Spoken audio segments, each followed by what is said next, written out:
Hello കൂട്ടുകാരെ, എല്ലാവർക്കും സുഖമല്ലേ? അപ്പോൾ ഇന്ന് 2 ഉരുളക്കിഴങ്ങും കുറച്ച് വെണ്ടയ്ക്കയും വെച്ച് ഉണ്ടാക്കാൻ പറ്റുന്ന നല്ല ടേസ്റ്റി ആയിട്ടുള്ള റെസിപ്പിയാണ്. ശരിക്കും പറഞ്ഞാൽ ഇത് ഒരു വട്ടം നിങ്ങൾ ഉണ്ടാക്കിയാൽ വീണ്ടും വീണ്ടും ഉണ്ടാക്കും കേട്ടോ. ഭയങ്കര സിമ്പിളാണ്, ഭയങ്കര ടേസ്റ്റിയാണ്. അപ്പോൾ ഇതെങ്ങനെ ഉണ്ടാക്കുന്നത് കണ്ടു നോക്കാം. അതിനുവേണ്ടി ചാനൽ ഇതുവരെ സബ്സ്ക്രൈബ് ചെയ്യാതെ ആരെങ്കിലും കാണുന്നുണ്ടെങ്കിൽ പ്ലീസ് ഒന്ന് സബ്സ്ക്രൈബ് ചെയ്ത് സപ്പോർട്ടോടെ ചെയ്തേക്കണേ.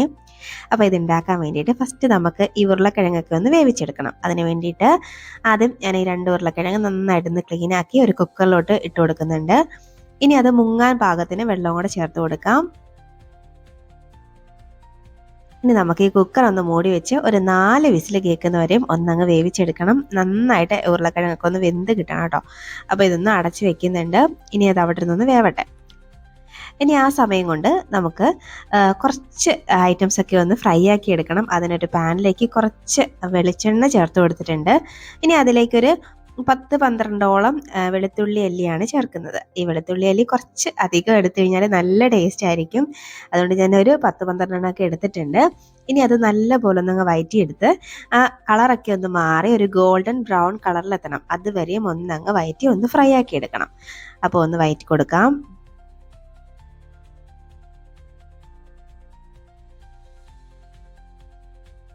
ഇപ്പോൾ ദാണ്ട കളറൊക്കെ ഒന്ന് മാറി വരുന്നുണ്ട്.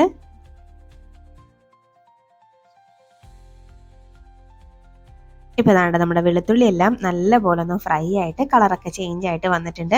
അപ്പോൾ നമുക്ക് ഈ ഒരു പരുവത്തിനാണ് കിട്ടേണ്ടത്. ഇനിയും കൂടുതൽ വഴറ്റി കഴിഞ്ഞാൽ ടേസ്റ്റ് മാറിപ്പോവും. അപ്പോൾ ഈ ഒരു പരുവാകുമ്പോഴേക്കും നമുക്ക് ഈ പാനിൽ നിന്ന് എടുത്തങ്ങ് മാറ്റി വെക്കാം.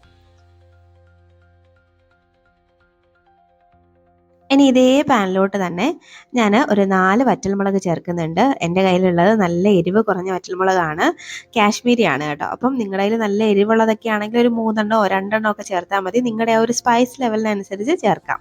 അത് ജസ്റ്റ് ഒന്നങ്ങ് വഴറ്റി ഇത് ഒന്നങ്ങ് ഫ്രൈ ആക്കി എടുക്കണം. ഇതൊന്ന് ഫ്രൈ ആയിട്ട് വരുമ്പോഴേക്കേ ഞാൻ ഇതിലേക്ക് ഒരു ചെറിയ പീസ് പുളിയും കൂടെ ചേർക്കുന്നുണ്ട്. ഒരുപാട് പുളിയുടെ ആവശ്യമില്ല, ഒരു ചെറുതായിട്ട് ചേർക്കുന്നുണ്ട്. ഒരു ചെറിയ പീസ് മാത്രമാണ് ചേർക്കുന്നത്. കണ്ടോ, ഇത്രയേ ഉള്ളൂ. ആ കുരു ഒക്കെ ഉണ്ടെങ്കിൽ അതങ്ങ് എടുത്തിട്ട് പുളി മാത്രം ചേർക്കുക.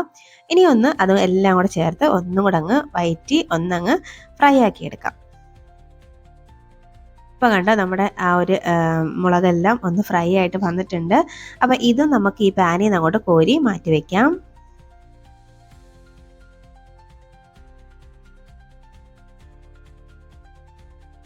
വീണ്ടും അതേ പാനിലോട്ട് തന്നെ ഇനി വെണ്ടയ്ക്കയാണ് ചേർത്ത് കൊടുക്കുന്നത്. ഞാനൊരു 6-7 വെണ്ടയ്ക്ക എടുത്തിട്ടുള്ളൂ. ഇതുപോലെയാണ് അരിഞ്ഞെടുത്തിരിക്കുന്നത്. ഓരോ വെണ്ടയ്ക്കും നീളത്തിൽ ഇങ്ങനെ 2-3 കീറി ഇട്ട് കൊടുത്തിട്ടുണ്ട്. അപ്പോൾ നിങ്ങൾക്ക് ഇഷ്ടമുള്ള ഷേപ്പിലൊക്കെ കട്ട് ചെയ്തെടുക്കാം കേട്ടോ. അങ്ങനെ ഇപ്പോൾ ഇന്ന ഷേപ്പ് വേണമെന്നൊന്നുമില്ല, ഞാൻ ഈ ഷേപ്പിൽ കട്ട് ചെയ്തേ ഉള്ളൂ. ഈ വെണ്ടയ്ക്കയും വഴുവഴുപ്പൊക്കെ ഒന്ന് മാറി നല്ല പോലെ ഒന്ന് ഫ്രൈ ആയി വരണം. അതുവരെ ഒന്ന് വഴറ്റിയെടുക്കാം.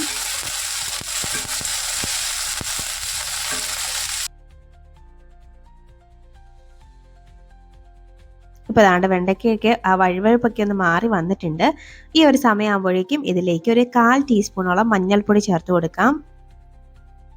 ഇനി നല്ല പോലെ വീണ്ടും ഒന്നങ്ങ് വഴറ്റിയെടുക്കാം. ഈ വെണ്ടയ്ക്കയുടെയൊക്കെ നിറമൊക്കെ ഒന്ന് മാറി നല്ല പോലെ ഒന്ന് ഫ്രൈ ആയി കിട്ടണം.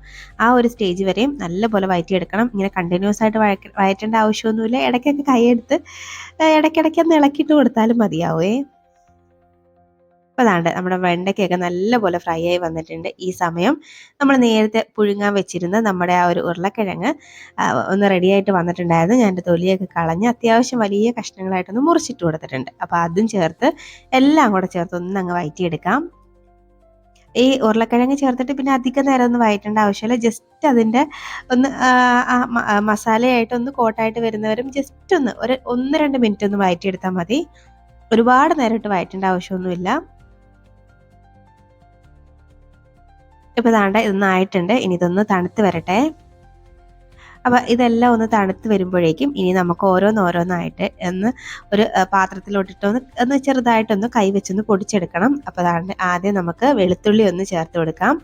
എന്നിട്ട് ഈ വെളുത്തുള്ളി കൈവച്ച് തന്നെ നന്നായിട്ടൊന്ന് ഞെരടിയെടുക്കണം. നല്ല പോലെ ഞെരടിയെടുക്കണം. ഇതുപോലെ ഇത് ശരിക്കും പറഞ്ഞാൽ ഈ കൈ വെച്ച് ഇങ്ങനെ ഞെരടി എടുത്തിട്ട് ഈ ഒരു സംഭവം കഴിക്കുമ്പോഴേക്കും ഭയങ്കര ഒരു ടേസ്റ്റാണ് കേട്ടോ. അപ്പോൾ കണ്ടോ, നല്ല പോലെ ഞാനൊന്ന് വെളുത്തുള്ളി എല്ലാം ഒന്ന് ഞെരടി എടുത്തിട്ടുണ്ട്. ഇനി ഇതിലേക്ക് നമ്മുടെ വറ്റൽമുളക് പുളിയും കൂടെ ചേർത്ത് കൊടുക്കാം. അപ്പോൾ ഇനി ഇതും നല്ലപോലെ നമ്മുടെ കൈ വെച്ച് തന്നെ നല്ലപോലെ ഒന്ന് ബലം കൊടുത്ത് നല്ലപോലെ ഒന്ന് അങ്ങ് ഞെരടിയെടുക്കാം.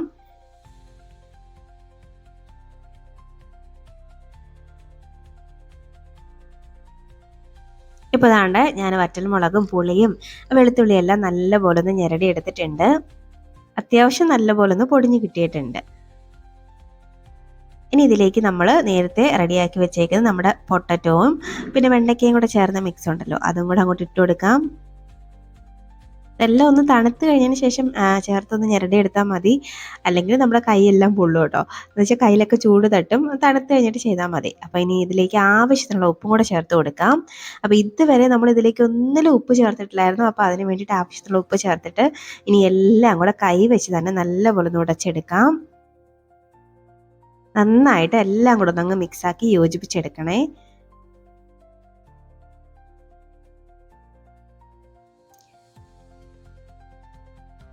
ഇപ്പോൾ ദാണ്ടേ നല്ല അടിപൊളിയായിട്ട് ഞാൻ എല്ലാം ഒന്ന് മിക്സാക്കി എടുത്തിട്ടുണ്ട്. ഈ ഒരു സംഭവം ഉണ്ടല്ലോ ഭയങ്കര ടേസ്റ്റാണ്. ശരിക്കും പറഞ്ഞാൽ ഇത് ഒരു വട്ടമെങ്കിലും നിങ്ങൾ ഉണ്ടാക്കി നോക്കിയെങ്കിലേ അതിൻ്റെ ആ ഒരു ടേസ്റ്റ് അറിയാൻ പറ്റുള്ളൂ.